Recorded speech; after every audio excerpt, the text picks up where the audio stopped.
8 ಪೀಸ್ನ cut ಮಾಡ್ಕೋಬೇಕು ಈ ರೀತಿ. ಹಾಗೆ ಬೆಂಡೆಕಾಯಲ್ಲಿ ತುಂಬ ಆರೋಗ್ಯಕರವಾದಂಥ ರಹಸ್ಯಗಳಡಗಿದೆ. ಏನಪ್ಪ ಅಂತ ಅಂದರೆ ನಾವೀಗ ಫಿಶ್ ತಿಂದರೆ ನಮಗೆ ಎಷ್ಟು ಮೈಂಡು ಚೆನ್ನಾಗಿ ಓಡುತ್ತೆ, ಫಿಶ್ ತಿಂದರೆ ಒಳ್ಳೆಯದು ಅಂತ ಹೇಳ್ತಾರೋ ಹಾಗೆ ನಾವು ಬೆಂಡೆಕಾಯಿ ತಿಂದರೆ ಅಷ್ಟೇ ಫಿಶಲ್ಲಿ ಏನು ಪ್ರೋಟೀನ್ ಸಿಗುತ್ತೋ ಅಷ್ಟೇ ಪ್ರೋಟೀನು ನಮಗೆ ಬೆಂಡೆಕಾಯಲ್ಲೂ ಕೂಡ ಸಿಗುತ್ತೆ. ಅದರಿಂದ ನಾವು ಬೆಂಡೆಕಾಯಿನ ಅತಿ ಹೆಚ್ಚಾಗಿ ಉಪಯೋಗಿಸಿದ್ರೆ ತುಂಬ ಒಳ್ಳೆಯದು. ಮಕ್ಳಿಗೂ ಸಾಧ್ಯವಾದರೆ ಮಕ್ಳಿಗೆ ಈ ರೀತಿ ಏನಾದರೂ ನಾವು ಸ್ವಲ್ಪ ಪಲ್ಯ ಎಲ್ಲ ಮಾಡಿದ್ರೆ ತಿನ್ನಲ್ಲ ಮಕ್ಕಳು ಅಂತ ಹೇಳಿದ್ರೆ ನಾವು ಈ ರೀತಿ ಚಿಪ್ಸ್ ರೀತಿಲಿ ಮಕ್ಕಳಿಗೆ ತಿನ್ನಿಸ್ಬೋದು. ಹಾಗೆ ಬಂದು ನಾನು ಇವಾಗ ಏನೇನು ಮಾಡಬೇಕು ಅಂತ ಹೇಳ್ತೀನಿ. ನಾನು ಮೊದಲನೇದಾಗಿ ಬೆಂಡೆಕಾಯಿನೆಲ್ಲ ಒಂದು ಬೌಲ್ಗೆ ಹಾಕ್ಕೊಂಡು ನಾನೀಗ ನಾನು ಒಂದು ಸ್ವಲ್ಪ ಉಪ್ಪು ಹಾಕ್ಕೊಂಡು ನಮಗೆ ರುಚಿಗೆ ಎಷ್ಟು ಬೇಕು ಅಷ್ಟು ಉಪ್ಪು ಹಾಕ್ಕೊಂಡು ನಾನು ಒಂದು ಸಲ ಎಲ್ಲನೂ ಬೆಂಡೆಕಾಯಿನ ಚೆನ್ನಾಗಿ ಮಿಕ್ಸ್ ಮಾಡ್ಕೊತೀನಿ. ಆನಂತರ ನಾನಿಲ್ಲಿ ಒಂದು ಹೋಳು ನಿಂಬೆಹಣ್ಣು ಹಿಂಡ್ಕೊಂಡು ಮತ್ತೆ ಒಂದು ಸಲ ಮಿಕ್ಸ್ ಮಾಡ್ಕೊತೀನಿ. ಆನಂತರ ನಾನಿಲ್ಲಿ ಕಡಲೆ ಹಿಟ್ಟು ನಾನು ಒಂದು 3ರಿಂದ 4 ಸ್ಪೂನು ಕಡಲೆ ಹಿಟ್ಟು ತೊಗೊತೀನಿ. ನಿಮಗೆ ಇನ್ನೂ ಹೆಚ್ಚು ಬೇಕು ಅಂತಂದರೆ ನೀವು ಇನ್ನೂ ಸ್ವಲ್ಪ ಹೆಚ್ಚು ಹಾಕ್ಕೋಬೋದು. ನನ್ನ ಪ್ರಕಾರ ಇಷ್ಟು ಸಾಕು ಅಂತ ಅಂದ್ಕೊತೀನಿ. ಆನಂತರ ನಾನಿಲ್ಲಿ ನಾನಿಲ್ಲಿ 2 ಸ್ಪೂನು ಕಾರ್ನ್ಫ್ಲೋರ್ ಹಾಕ್ಕೊತೀನಿ. ಹಾಗೆ ಬಂದು ನಾನಿಲ್ಲಿ ಅಕ್ಕಿ ಹಿಟ್ಟು ಕೂಡ ನಾನಿಲ್ಲಿ 2 ಸ್ಪೂನು ಅಕ್ಕಿ ಹಿಟ್ಟು ಹಾಕ್ಕೊತೀನಿ ನಾನು. ನೀವೇನಾದ್ರು ಕಾರ್ನ್ಫ್ಲೋರ್ ಇಲ್ಲ ಅಂದರೂ ಪರವಾಗಿಲ್ಲ, ನೀವು ಅಕ್ಕಿ ಹಿಟ್ಟನ್ನೇ ಯೂಸ್ ಮಾಡ್ಬೋದು.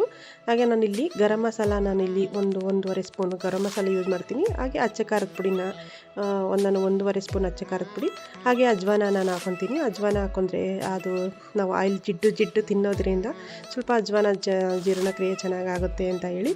ಹಾಗೆ ಈಗ ನಾವು ಡ್ರೈಯಾಗಿ ಈ ರೀತಿ ನಾವು ಡ್ರೈಯಾಗಿ ಮಿಕ್ಸ್ ಮಾಡ್ಕೋಬೇಕು. ಆನಂತರ ನಾವು ಜಾಸ್ತಿ ನೀರು ಹಾಕೊಳ್ಳೋದು ಬೇಡ. 2 ಸ್ಪೂನ್ 3 ಸ್ಪೂನ್ ನೀರು ಹಾಕ್ಕೊಂಡು ಈ ಥರ ಡ್ರೈ ಥರನೇ ಕಲಸಿಟ್ಕೊಡ್ರಿ ಒಳ್ಳೆಯದು. ಹಾಗೆ ನಿಮ್ಗೆ ಏನಾದರೂ ಅದು ಕಲಸಿದ ಮೇಲೆ ಲೋಪ್ಲಿ ಎನಿಸ್ತಿದೆ ಅಂದರೆ ಅದು ಏನು ಪ್ರಾಬ್ಲಮ್ ಇಲ್ಲ. ಅದು ಎಣ್ಣೆಲಿ ನಾವು ಕರಿಬೇಕಾದ್ರೆ ಅದು ಅಡ್ಜಸ್ಟ್ ಆಗಿಬಿಡುತ್ತೆ. ನಾನಿಲ್ಲಿ ಎಣ್ಣೆ ಕರಿಬೇಕು ಅಂತಂದರೆ ಎಷ್ಟು ಹಾಕೋಬೇಕು ಅಷ್ಟು ನಾನಿಲ್ಲಿ ಆಯಿಲ್ ಹಾಕ್ಕೊಂಡಿದ್ದೀನಿ. ನಾನು ಇವಾಗ ಒಂದೊಂದಾಗಿ ಎಣ್ಣೆ ಕಾದ್ಮೇಲೆ ಒಂದೊಂದಾಗಿ ನಾವು ಪೀಸಸ್ನ ಎತ್ತಿ ಎಣ್ಣೆಗೆ ಹಾಕೋಣ. ನೀವೇನಾದರೂ ಅದು ಕೈ ಕಚ್ಕೋತಿದೆ ಏನೋ ರೆಸಿಪಿ ಅದು ಕೆಟ್ಟೋಯ್ತು ಅಂತೆಲ್ಲ ಏನು ಅನ್ಕೋಬೇಡಿ. ಅದು ಸ್ವಲ್ಪ ಹಾಗೆಯೇ ಬೆಂಡೆಕಾಯಿ ಲೋಪ್ಲಿ ಇರೋದ್ರಿಂದ ಅದು ಸ್ವಲ್ಪ ಎಲ್ಲ ಕೈ ಕಚ್ಕೊಳ್ಳುತ್ತೆ.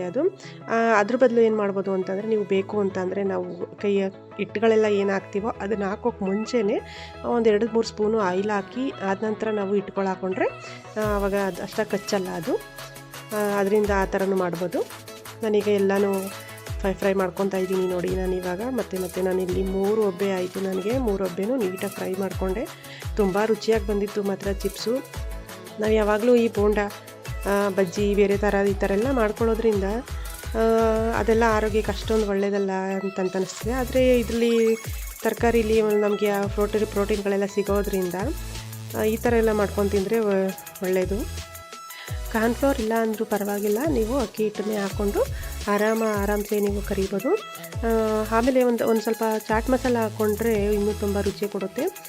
ಇದಕ್ಕೆ ಬೆಂಡೆಕಾಯಿಗೆ ಸ್ವಲ್ಪ ಹುಳಿ ಅಂಶ ಸ್ವಲ್ಪ ಹೆಚ್ಚು ಇದ್ರೇ ಚೆಂದ ಅದು ತಿನ್ನೋಕ್ಕೆ.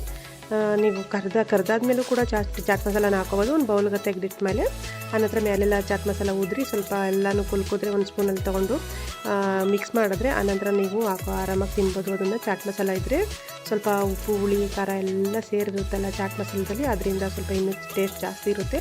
ಹಾಗೆ ನನ್ನ ವೀಡಿಯೋನ ಯಾರು ಫಸ್ಟ್ ಟೈಮ್ ನೋಡ್ತಿದ್ದೀರೋ ಅವ್ರು ದಯವಿಟ್ಟು ಸಬ್ಸ್ಕ್ರೈಬ್ ಮಾಡ್ಕೊಂಡು ನೋಡಿ. ಹಾಗೆ ಲೈಕ್ ಮಾಡಿ, ಶೇರ್ ಮಾಡಿ, ಕಾಮೆಂಟ್ ಮಾಡಿ. ನನ್ನ ವೀಡಿಯೋನ ಇಲ್ಲಿವರೆಗೂ ತಾಳ್ಮೆಯಿಂದ ನೋಡೋದಕ್ಕೆ ಧನ್ಯವಾದಗಳು. Thank you so much friends.